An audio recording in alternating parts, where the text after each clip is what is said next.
So this is the Lightyear One, and this is their official website. So they're saying, okay, you can order your Lightyear. So, okay, let's say order it. Oh, gee, it's got a great list of colors. We got stone, soil, clay, dawn, dusk, sand, mist. Let's see what the mist looks like. Okay, that's cute. How about clay? Ooh, doodoo brown. Ooh, okay, well, I mean, hey, that's not so bad, right? Dusk. Ooh, aurora. Stone. Okay. Zenith. Okay. Now they ask you, do you want the arrow cover or no arrow cover? Now, first of all, the arrow cover is ugly as shit. And it makes this look like one of those cars from like a futuristic movie starring like Arnold Schwarzenegger. So let's say without. However, of course, because the arrow cover does reduce drag, the arrow cover is probably kind of helpful in that, it helps you get more mileage. So, all right, no, that thing's ugly. Let's take that off. Okay, so Zenith, the total without a value-added tax. What symbol is this? This is 250,000 euros, I think? Jesus Christ. 250,000 somethings. I guess that's euros. Your reservation. After you submit this form, we will contact you. Need more information. Specs, general. Okay, well, let's see what the specs are. Practical range, 1,000 kilometers driving range between two charging moments. Uh-oh, here we go. We got a new word. Battery range, 625 kilometers. Highway range, 560 kilometers. I think most people who have EVs understand that electric vehicles do better in stop-and-go traffic than they do on highways for the very simple reason that when they're in stop-and-go traffic, they have a chance to regenerate energy through their regenerative brakes. Additionally, you have daily solar range is up to 70 kilometers. Annual solar yield is up to 11,000 kilometers. Battery pack 60 kilowatts. Acceleration 0 to 110 seconds. It's a bit slow, but I honestly think that most people, if they had the ability to charge a car using the damn sun, I don't really think they'd care if it was slow or not. So I think 10 seconds is kind of respectable for close to 50-something miles per hour. Top speed, 160 kilometers per hour. Okay, that's not bad. Charging speeds, amount of range in 1 hour. So if you're charging it at home using a home charger, you get 32 kilometers per hour. That's not bad at all. Public charging, 200 kilometers per hour. Fast charging, 520 kilometers per hour. So that means that within 1.5 hours, this thing should be fully charged. Let's look at the exterior. Okay, this thing weighs 1,575 kilograms. Okay, so let's see, 1,575 kg to pounds is 3,472 pounds, which is amazing because this thing actually weighs less than a Dodge Charger. Wow, that's pretty incredible. Solar array is 5 meters squared. So basically they have the entire top of this damn thing covered with solar panels. And the entire body panel is made of reclaimed carbon fiber. Okay, so far so good. It looks like a very green energy car. I guess anybody who wants to attack it and say it's not very green, I guess they're going to have to say that based on the fact that, you needed to do mining for the glass and the carbon fiber and all that or whatever. Interior, seating for 5, vegan interior with naturally sourced materials, 10.1 touchscreen, side and rear view camera. So far, it looks acceptable. It kind of has a rear end like the Hyundai Sonata that Hyundai just put out. I mean, other than that horrible looking wheel cover, I think this is very passable. This is actually a very interesting vehicle. Chances are some rich person has already ordered themselves one. It looks passable. It doesn't weigh very much, and it charges from the sun. And I'm noticing that this model doesn't have side view mirrors.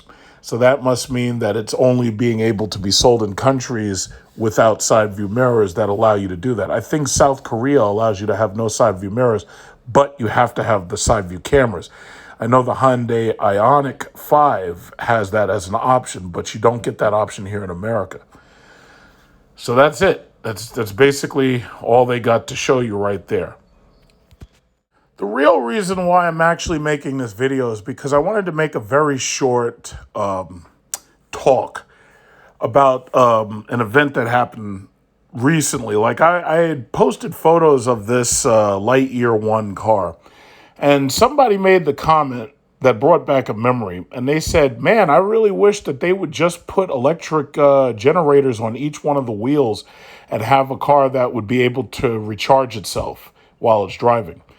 To which I explained to this person, as nicely as I could, that doesn't work. There's a lot of people who are under the mistaken belief that electric cars, for whatever reason, can recharge themselves. Now, barring the possibility of somebody inventing an electric car that somehow has the ability to recharge itself using the electromagnetic field of the earth, cars can't recharge themselves. And I was trying to explain this because basically what you'd have then is called a perpetual motion machine. Now, most of these people, and it's funny because I'll be really short about this. I actually got into an argument with the mechanic who was working on my car because I was talking about electric cars and how I was going to get an electric car. And he says, yeah, and he said the same goddamn thing. He said, yeah, it would be really cool if they put electric generators on the car and that would allow it to recharge itself as it's driving. And I was like, no. We have regenerative brakes, which is exactly what you're talking about. But the problem is the car cannot recharge itself to 100%. From the moment you start driving that car, it is slowly winding down to 0%. It cannot recharge itself. And I tried to explain this to them, but eventually the guy got what's the proper term? He got annoyed with me trying to explain it to them. And when I was explaining it to him, he basically, you could see that he turned me off. He was like, oh, yeah, okay, whatever.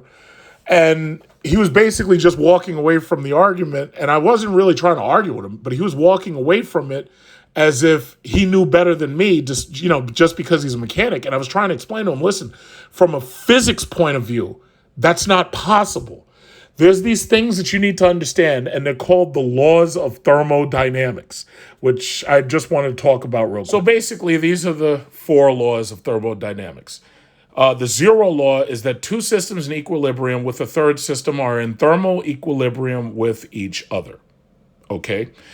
The first law is that you probably heard of this. It's called the law of conservation of energy. They say that energy can neither be created nor destroyed, but it can only change forms. You may have also heard that there's a law of conservation of matter, which says that matter can't be created nor destroyed. It can only change forms. Then there's the second law, which says entropy of an isolated system always increases. So that means that areas of hot slowly are becoming cold. And that is because the atoms that are in that hot place are very close together. They're moving constantly around each other, but they are slowly trying to escape each other. And they're slowly trying to create energy flow from hot towards cold. So it's just like if you have a bunch of people and they're in a room together and the room starts to get hot, those people don't want to stay in a hot room. They want to move away from each other, because when they move away from each other, what happens? They cool down. Then there's the third law. And the third law says entropy of a system approaches a constant as the temperature approaches absolute zero. Now, as far as we know, absolute zero, which is 0 degrees Kelvin, is not achievable, because if you had absolute zero, that would mean the atoms themselves are not moving at all. Atoms are always vibrating. Electrons are always moving around atoms. Now, if you were able to stop time, that might be able to invalidate the third law. However, as far as we know, it's impossible to stop time. But basically, what the laws of thermodynamics teach us is that there's something called entropy. It means that all systems are always breaking down. If you start with energy, that energy is slowly going to decrease itself until there's no energy. If you have batteries, for example, eventually the batteries are going to go to zero, whether or not you even use the battery. We know this because we've opened up packs of batteries. The batteries stop working because the chemicals and the metals inside break down. I was trying to explain basically the first law to this guy, but he totally shut me down. He was like, I don't want to hear it. He didn't say that because obviously he's working on my car. He wants to get paid. But he obviously turned me off while I was trying to explain it to him from a physics point of view. Unfortunately, because we live in an age where these kids in school are so busy staring at their goddamn cell phones, watching Instagram and TikTok, they're not learning what they should be learning in school. Now, granted, there are exceptions. There are some top rated kids in top rated schools, but the overwhelming majority of American kids don't know science and they don't know civics. That's why it's so easy to tell them ridiculous shit and they don't understand what you're talking about, simply because they don't know science, they don't know civics, they don't know history, and they don't know much of anything. They're sitting in their classrooms playing on fucking cell phones. So what are they going to learn? When I was in school, we didn't have cell phones, and because of that, I had to actually read and learn. But now you've given them an option to be stupid, and that's the reason why China and India and other countries are surpassing you, because you're dumb and they're not. Their kids are sitting in a classroom learning. Your kids are playing on a fucking cell phone, watching fucking TikTok. Ha ha ha. Push the like button, push the love button, push the little love heart. That's what your kids are doing. So your kids are getting dumber every single year. They allow your kids to go into college. When I was a kid, they told us, guess what? If you don't do well, you're not going to get into a good college. That's not even true anymore. You could be the dumbest motherfucker in a school, but as long as you have a pencil and you can sign up for student loans, you can get accepted to a college. And it's a damn shame, because when I travel, I see this. I see other schools. I see other kids in other schools. They're going to school with their uniform on. They're there to learn. They're there to work. But the reality is, I sound bitter because I am. And I'm watching my country go down the tubes because the parents are too fucking stupid to stop financing the destruction of children in school by sending them to school with every single device that they could have to make it so that they're not paying attention in school like I had to when I was in school. But that's the reason why I make over $200,000 a year and you're living in mommy's basement, or you're busy complaining about the rich man out there who actually is employing your ass because you really can't do much else because you don't think. The best you can do is come up with a stupid rap song or shake your ass on Twitter and Instagram and try to get likes. That's what you're doing. That's what you're doing. I could keep on ranting all day, but I'm not going to. Let's get back to those laws of thermodynamics. So the simple reality is, perpetual motion can't exist simply because of the laws of thermodynamics. The sun, for example, has hydrogen gas, which is being crushed under the force of gravity into helium and larger atoms. And during that crushing, it releases energy that travels as photons at the speed of light towards everywhere else. You know, Earth, Mars, Jupiter, whatever. And when that light strikes the Earth's surface, we anticipate it. We feel heat, we get light, X-rays, gamma rays, so forth and so on. Everything of the electromagnetic spectrum, including radio waves, infrared waves, and visible light, which is what allows us to see in colors and whatnot. Bottom line is this. What I was trying to explain was that it's not possible for a car to recharge itself. Now, once again, there are ways for you to get energy from other things that happen to be happening. Like, for example, if there was a way to recharge something using the Earth's electromagnetic field, that's one thing. If it was possible, what they're doing here, to allow the sun to use these solar panels in order to try to regain energy that would normally be lost, the sun's energy just hitting the ground and just being dissipated, that's another thing. So yes, it is possible to do that. But the issue is, there's some people who, for whatever reason, don't know the laws of thermodynamics, and they believe that it's possible for these things to recharge themselves. The very simple way of dealing with it is just like you deal with flat earthers. You have to simply tell them, no, it's not possible. That can't happen. You can cite the law that says why it can't happen.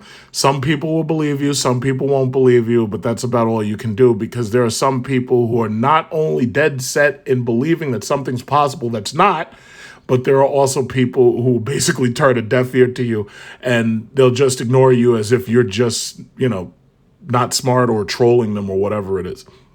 So, a couple of things we need to understand. Energy goes from hot to cold, not cold to hot. That would be reverse entropy.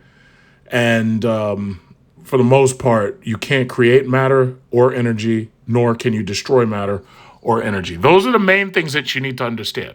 You can only change the form. So let's get back to the car. Honestly, I think it looks good. It doesn't look that dissimilar from the other electric cars that are hitting the market. It looks very similar to the Lucid Air, and it also looks kind of similar to the Tesla Model S. What makes or breaks an electric car this day and age is how large it is. Tesla hit the ground running, and that's part of the reason why I invested in Tesla and bought shares in the company. Because when I saw originally the Model S, and they showed that they had the ability to put 7 people in the car. They had 5 adults, 2 in the jumper seats in the back. Those jumper seats are pretty much no longer available. They don't even advertise that anymore. But what they do offer is 7-seater seating for the Model X and the Model Y, I believe. But the Model Y, I believe, loses so much cargo space that nobody really gets that thing equipped like that. And I think also with the Model X, most people don't get it equipped like that. Because again, it's not a very big car. It loses a lot of space to those seats. And you don't have much space for groceries and cargo items. Like, for example, there's a lot of people who use Teslas for Uber. Those cars, if you're only dealing with 1 or 2 people, yeah, they're okay as 1 or 2 passengers. But as soon as you start talking about 3 and 4 passengers, you don't have enough space. Making these cars bigger and more spacious is what's ultimately going to help them sell. Ford currently has the F-150 truck. Chevrolet has the Avalanche EV coming, which is another truck.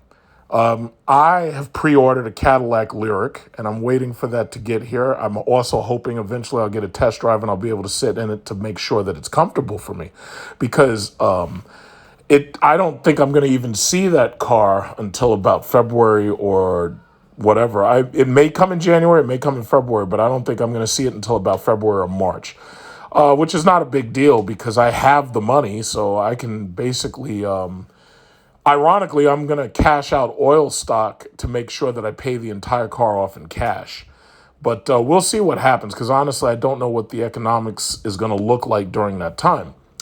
But as for this car, I think it looks fine. I mean, the interior, it seems like they've gone with the simple Tesla-style interior, where basically they've tried to make it as sparse as possible. They put a big old computer screen there, and everything goes through the computer screen. Now, interestingly enough, everybody has pretty much copied off of Tesla, and I think that a lot of them were wrong for doing that. I understand the idea of putting the center screen there, but putting a vertical screen in the middle of these cars, it doesn't make any sense to me. Vertical screens make no sense when all of our media is designed in it's a 16 by 9 format for 1080p screens. It's sideways. It's not vertical. Now, in Tesla, what they tried to do is get around that by they had a big vertical screen that allows you to display 2 horizontal screens so that you could see something on the bottom and something on the top as if you were browsing it in 16 by 9.